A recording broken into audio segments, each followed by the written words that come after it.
Hey everybody, welcome back to the hip replacement recovery renewal playlist. And I got a couple comments over the weekend because it's been a while since I popped in about sort of an update. I had a very hard hip replacement situation way back in February. And so I did this whole playlist to kind of walk myself and others through a mindful recovery.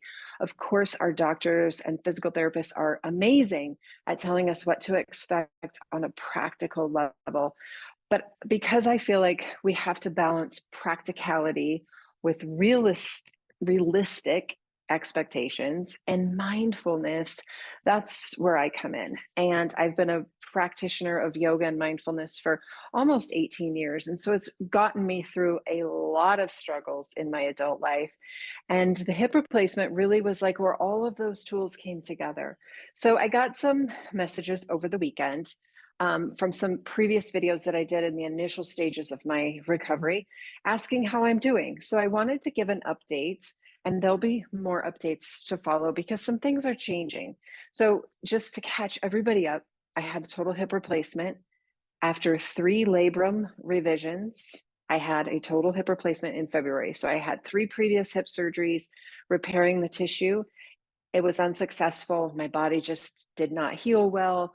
There was some thought that maybe my femur head was just not quite fitting where it needed to be, so therefore I kept tearing my labrum. So went for a total hip replacement in February of this year, 2024.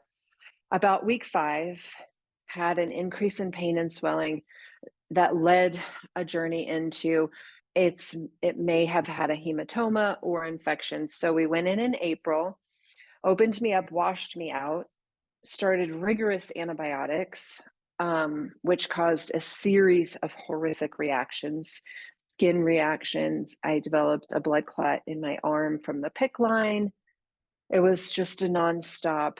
The month of April was the absolute hardest month of my life, and that's not exaggerating. It was really, really hard. So here we are, almost the end of September, coming into 4 to 5 months post revision, and 7, 8 months post replacement. And here's what's going on.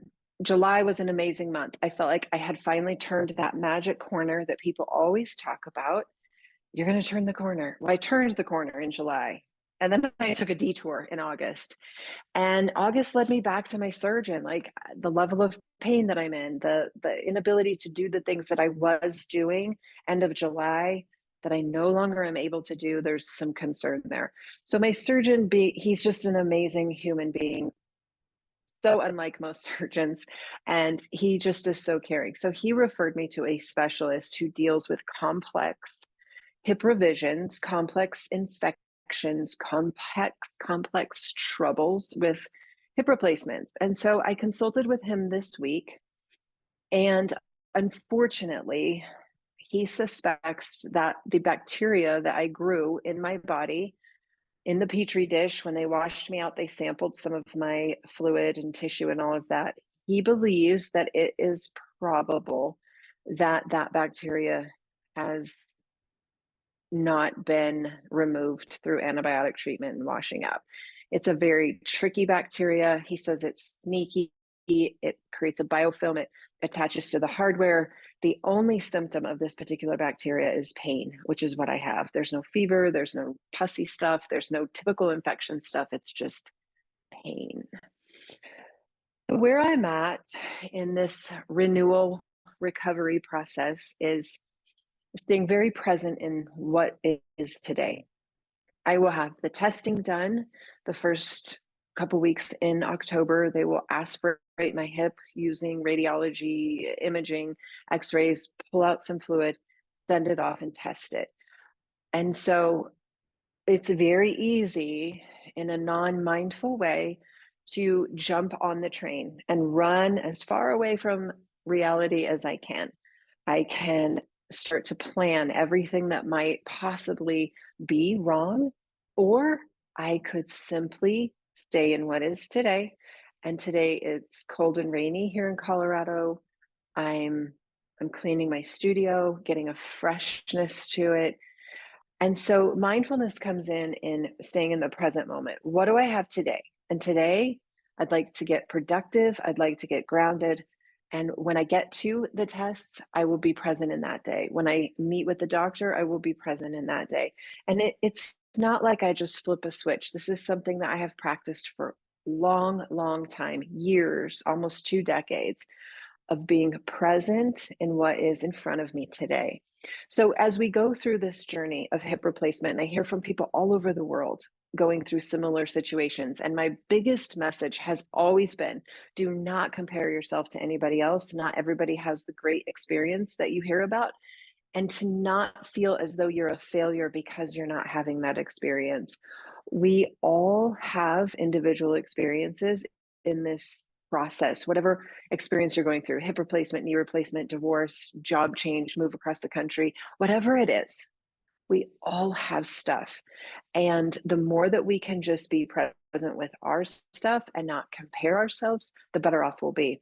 Years ago, I was meeting with my pain specialist, and I was comparing my level of pain to somebody else's who has had a much harder experience, a tragic experience.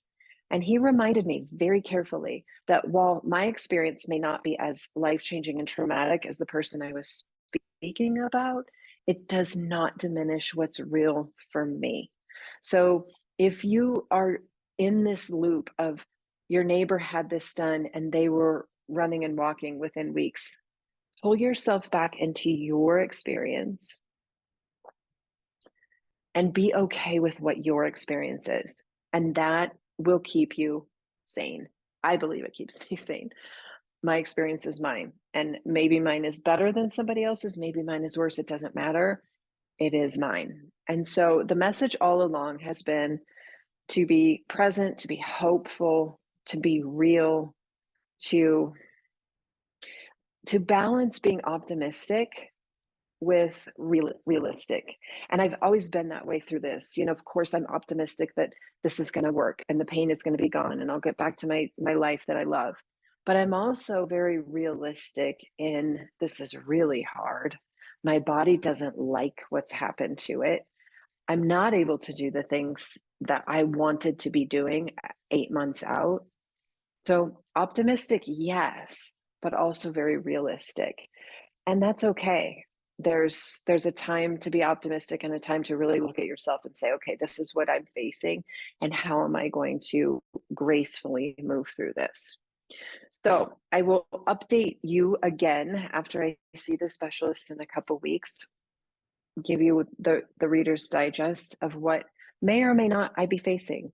And it's very easy for me to buy a ticket on the train that goes spinning out of control down the tracks because that's what we're sort of conditioned to do. That's what we normalize things. We plan and well, if this happens, then I'll do this and then I'll get this and I'll do this. And that's how a lot of us ground ourselves is by anticipating and planning. But it always backfires because we don't know until we get there. So I'm buying a ticket to stay in today, and today is beautiful, today is productive, and that's where I'm at. That's where I'm at. So stay tuned, got more coming in this renewal process. In this renewal process, I talk a lot about finding a newness, a new way of being, a new founded joy. And I'm going to continue sharing as we move through this ways that we renew our spirit, renew our body, renew our minds, renew our relationships because they're impacted. And if we pretend they're not, we're lying to ourselves. So stay in today. Don't buy a ticket down the road. Stay in today and seek out opportunities for joy. Don't compare yourself to anybody else. Look for the silver lining of gratitude. I drove a couple hundred miles this weekend to see my son, and the whole way there, I'm thinking of the good that has come from this experience and finding gratitude. It's very easy to go to the dark side and think about all the things I've lost and the pain and the frustration and the disappointment. Or I'm so grateful that I have a team of people invested in my well-being. I'm so grateful that I've learned to pull back and to slow down and to be really in tune with myself. I'm grateful that I can communicate well to my providers and be very deliberate with how I deliver what's going on so that they have the right information to guide me into the right tools. I'm grateful for the support of my family and my friends and the people that have shown up for me that I don't even know. It's truly remarkable. Lots to be grateful for. And that's the shift from this happened to me, this happened for me. I'm still looking for the big aha lesson in all this. There's a lot of little ones. And maybe that's what I'm just given is a lot of little ones. We'll see.